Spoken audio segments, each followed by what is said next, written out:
Hi students, welcome to my channel RD Tuition and Tutorials. 10th standard maths la exercise 2.4 la 5th sum வந்து பார்க்கலாம். an equal to n square minus 1 divided by n plus 3 ஓர் இரட்டை எண் அப்படின்னும் n square divided by 2n plus 1 ஓர் ஒற்றை எண் அப்படின்னு கொடுத்திருக்காங்க. என்பது எண்ணாவது உறுப்பு எனில் a8 மற்றும் a15 காண்க. அதாவது 8வது உறுப்பு 15வது உறுப்பு வந்து கண்டுபிடிக்கணும்.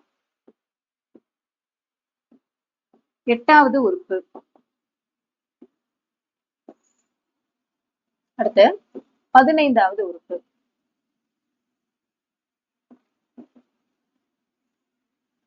இப்ப 8 அப்படிங்கிறது பாத்தீங்கன்னா இரட்டை எண் இல்லையா? இரட்டை எண்ணுக்கான கொஸ்டின் வந்து இதானே, இதை அப்படியே எடுத்து எழுதிக்கலாம். n square minus 1 divided by n plus 3. இப்ப n வர்றதுல 8 வந்து சப்ஸ்டியூட் பண்ண போறோம்.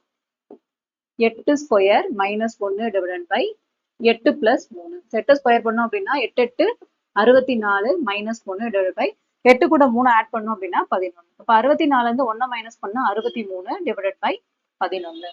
அடுத்து 15வது உறுப்பு. சோ 15 அப்படிங்கிறது பாத்தீங்கன்னா ஒற்றை எண். சோ ஒற்றை எண்ணுக்கான கொஸ்டின் பாத்தீங்கன்னா n square divided by 2n plus 1. அப்ப n கான வேல்யூ வந்து 15. 15 square divided by 2 into 15 plus 1. So 15 square பண்ணோம் அப்படின்னா 15 இன்ட்டு 15 225. ஸோ 2 15 மல்டிப்ளை பண்ணோம் அப்படின்னா 2 15 30 பிளஸ் 1. இப்போ 225 டிவைடட் பை 30 பிளஸ் 1 வந்து பாத்தீங்கன்னா 31. இந்த சம் அவ்வளவுதான். இந்த வீடியோ உங்களுக்கு பிடிச்சிருந்தா லைக் பண்ணுங்க, உங்க ஃப்ரெண்ட்ஸ்க்கும் ஷேர் பண்ணுங்க. மறக்காம நம்ம சேனலை சப்ஸ்கிரைப் பண்ணிக்கோங்க. தேங்க்யூ.